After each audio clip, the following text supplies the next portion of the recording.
Abraham Lincoln had survived 4 years of civil war. He had led America through its greatest crisis.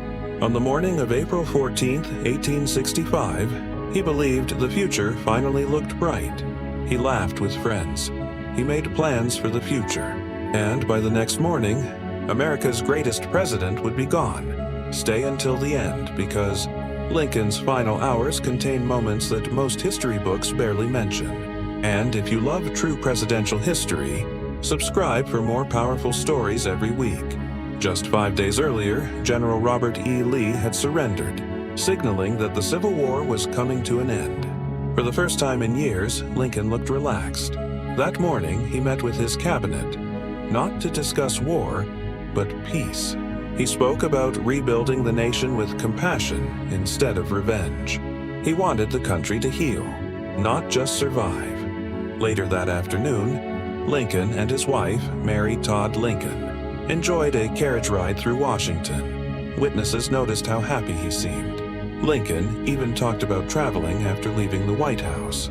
After years of sacrifice, he finally imagined a quieter life with his family. It was a conversation filled with hope, and one that would become heartbreaking in hindsight. That evening, Lincoln decided to attend the comedy Our American Cousin at Ford's Theater. He almost stayed home, but he didn't want to disappoint the audience waiting to see their president. When he arrived, the crowd stood and applauded. No one knew those cheers would be the last he would ever hear.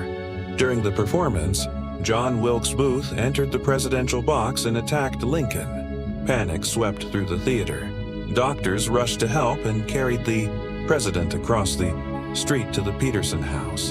Through the night, they stayed by his bedside. Mary Todd Lincoln remained close. Cabinet members waited quietly. Outside, thousands gathered in silence, hoping for good news that never came. At 7:22 a.m. on April 15, 1865, Abraham Lincoln died at the age of 56. The room fell silent. Then Secretary of War Edwin Stanton spoke the words that history would never forget.